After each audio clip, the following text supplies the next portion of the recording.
January is Human Trafficking Awareness Month, and the Community Coalition Against Human Trafficking is working to raise awareness in East Tennessee.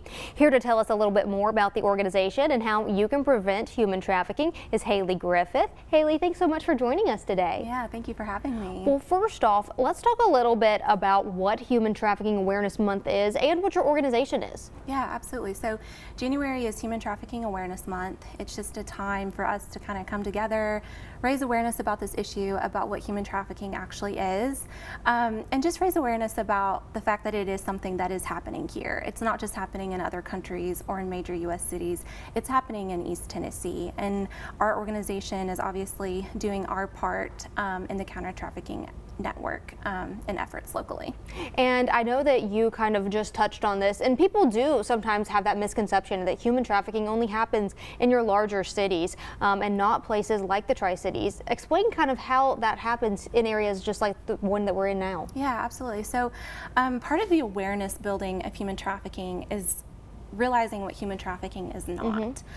We oftentimes think of that movie Taken with Liam Neeson in it. That's what our frame of reference for human trafficking often is that it's a stranger who's kidnapping someone. And because that's what we think human trafficking is, we miss what's happening in our own communities, in our own neighborhoods, because that's not how we actually see it happening. Movies and social media kind of do a lot to reinforce some myths and stereotypes about human trafficking that is a far cry from what we're seeing in real life, which is that human trafficking is typically happening within close relationships. It's overwhelmingly a family member or an intimate partner who is acting as the trafficker.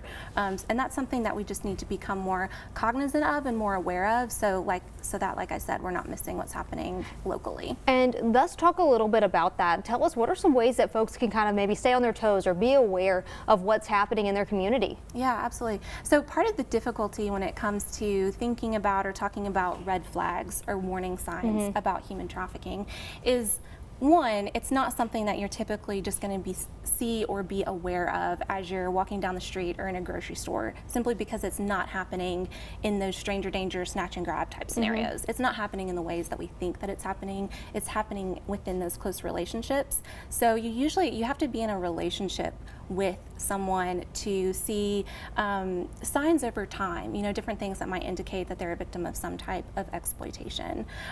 So it's more helpful to think in terms of vulnerabilities. Who are the vulnerable communities locally, because that's how traffickers are trafficking. They are preying on and exploiting vulnerabilities. That's how they're able to facilitate a trafficking process. So who are those vulnerable individuals who maybe are faced with economic hardship or homelessness or substance use disorders or child welfare, juvenile justice involved, and how can we rally together to support those individuals? And let's talk a little bit about how folks can get involved and folks can maybe prevent some of these situations from happening. Yeah, so anyone who wants to engage more in depth with this issue can always just reach out to our organization, which is the Community Coalition Against Human Trafficking. We're also oftentimes known as Grow Free Tennessee, which is the name of our direct services program, to just reach out to us about ways that they can get involved with our organization and with this issue. Our website is www.growfreetennessee.org, so people can just go there to get into contact with us. And of course, if you're ever in a situation where you're in public and you suspect that there's a crime in progress that's happening right there in front of you, you just call 911, call law enforcement. If it's a situation where it's not necessarily an emergency, there are hotlines. TBI hosts a statewide hotline. We have a regional hotline for Tennessee. So you can always just call those hotlines to make tips or referrals if you suspect that there's a situation of human trafficking. But like I said, you're unlikely to just be in public and recognize it as something that's happening right there in front of you. Absolutely. Well, Hayley, thank you so much for joining us here today. But for more information about the organization, you can contact their office at the number or the email that's right there on your screen.